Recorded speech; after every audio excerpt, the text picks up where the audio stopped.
Good morning students, welcome to SST class. Today we will learn our first chapter of geography, that is resources. Resources means sansadhan. Now let us start. What is a resource? क्या होते हैं resources? There are unlimited examples. बहुत सारे इसके examples हैं. इसका answer है anything that can be used to satisfy a need is a resource. Anything that can be used to satisfy a need is a resource. कोई भी चीज़ जो कि हमारी ज़रूरत को पूरा करती है वो resource है. Let us understand with some examples that water we use when we are thirsty, the electricity we use in our homes, the rickshaw we use to get home from school, the textbook we use to study, all are resources. Water, electricity, rickshaw, vegetable, textbook, all these things are different but they have something in common. Let us learn what is common in between them. That is utility. Utility means उपयोगिता. Utility or usability is what makes an object or substance a resource. किसी भी चीज़ की जो उपयोगिता होती है वो उसे एक रिसोर्स या संसाधन बनाती है. How does something become a resource? अब कोई भी चीज़ किस तरह से संसाधन बनती है? Things become resources only when they have a value. कोई भी चीज़ तब संसाधन बनती है जब उसका कोई मूल्य होता है. Its use or utility gives it a value. All resources have some value. किसी भी चीज़ की उपयोगिता जो होती है वो उसे एक वैल्यू देती है. और ये जो वैल्यू होती है हर एक रिसोर्सेज में अपनी वैल्यू होती है.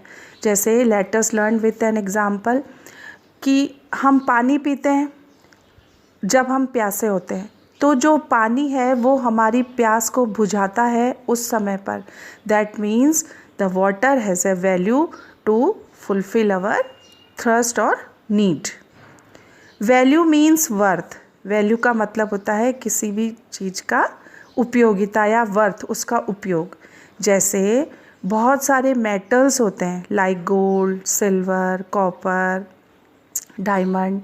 ये बहुत सारे मेटल्स हैं जिनकी की इकोनॉमिक वैल्यू होती है. जैसे आयरन ऑर है. आयरन ऑर की इकोनॉमिक वैल्यू क्या है कि आयरन ऑर को कलेक्ट करके आयरन से बहुत सारे मशीनरी, नट, बोल्ट्स, इक्विपमेंट्स, ये सब चीज़ें बनाई जाती है. तो आयरन तो इकोनॉमिकली वैल्यूबल हो गया. या गोल्ड है तो गोल्ड से बहुत सारे ऑर्नामेंट्स बनाए जाते हैं. प्रीशियस मेटल है, लोग इसको कलेक्ट करके भी रखते हैं तो ये भी इकोनॉमिकली वैल्यूबल हो गया. लेकिन सपोज़ अगर हम कहीं घूमने जा रहे हैं तो वहाँ हमने किसी सीन को देखा, किसी लैंडस्केप को देखा तो वो हमारे लिए तो वैल्यूबल है लेकिन इकोनॉमिकली वो उतना वैल्यूबल हो ये कंपलसरी नहीं है. Both are important. What both? Like metals and a beautiful landscape. Both are important and satisfy human needs.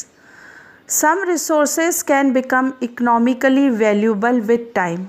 कुछ resources क्या होते हैं बच्चों, समय के साथ में भी valuable हो जाते हैं. जैसे for example आप बीमार हो गए या मैं बीमार हो गई, मेरी ग्रैंड मदर ने मुझे कुछ घरेलू दवाई दी, मैंने उस दवा को खाई और बिना कोई क्वेश्चन किए और मैं कुछ दिनों में ठीक हो गई. अब इस दवा के लिए मैंने कोई मूल्य नहीं चुकाया क्योंकि ये एक होम रेमेडी थी जो कि बरसों से हमारे घर के अंदर प्रयोग में आ रही थी और मैं इसको लेने पर ठीक हो गई. अब यही दवा इकोनॉमिकली वैल्यूबल बन जाएगी उस समय पर जब इसे किसी मेडिकल फर्म से या किसी मेडिकल कंपनी से इसको पेटेंट करवा लिया जाएगा. तो बहुत सारी चीज़ें समय के साथ में इकोनॉमिकली वैल्यूबल हो जाती हैं. Time and technology are two important factors that can change substance into resources. समय और तकनीकी, ये दो फैक्टर हैं जो कि किसी भी सब्सटेंस को रिसोर्सेज में चेंज करते हैं. Like the discovery of fire और the invention of wheel brings change in technology, and with the passage of time they bring changes in our lifestyle also. Earlier, the discovery of fire led to the practice of cooking and other processes, and the invention of wheel ultimately resulted in development of newer modes of transport. The technology to create hydroelectricity has turned energy in fast flowing water into an important resource. Rest of the topic we will learn in next video. Thank you.